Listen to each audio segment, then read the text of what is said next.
Have you ever wondered why thoroughbred horses have such a shine? Well, it might be the shampoo that they use, because Japanese women have discovered the shampoo that sold over 1 million bottles in a year, and it comes from the horse's shine. Well, you don't have to get a bottle of shampoo in order to shine in the marketplace. You can do it by following the 5-2 rule. And we'll be back with our teaching segment in just a moment. Light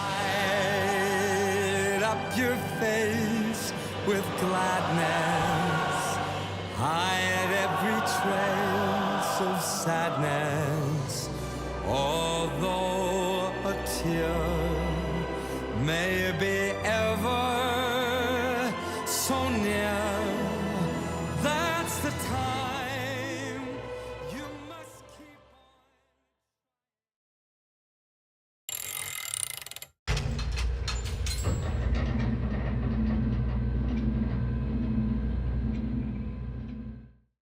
Is setting aside time to rest and restore really important?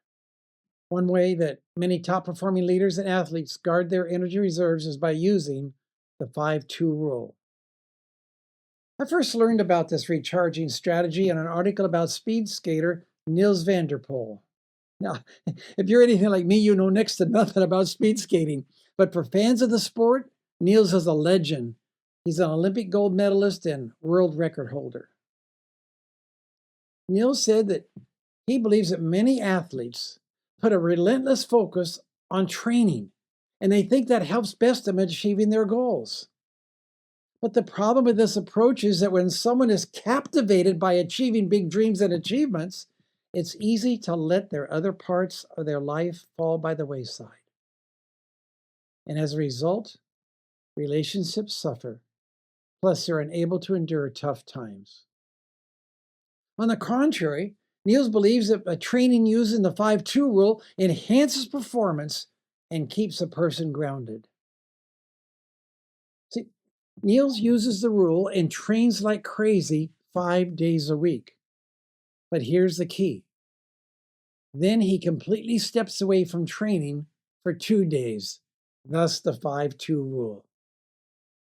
He believes that this intermittent training program not only improves his endurance and aerobic capacity, but it strengthens his mental resistance. In his best-selling book, The Rhythm of Life, author Richard Exley agrees with Niels, stating that getting adequate rest is not an option. In Old Testament times, Sabbath breakers were executed. Look what these superachievers say about leisure and success. T.D. Jakes, who's a world-renowned author and influencer, says, "Fatigue is a silent cancer of people's judgment and emotions. Fatigue secretly steals people's energy and discernment." Lori Beth Jones, author of New York Times bestseller Jesus CEO, says, "Leaders must realize that energy is subject to depletion and make the guarding of their energy reserves a priority. So if you want to increase your ability to preserve, I encourage you to make the creating of leisure time a priority. You will discover that you'll not only be more productive, but your life will have a fresh shine." God bless you, and go with increase.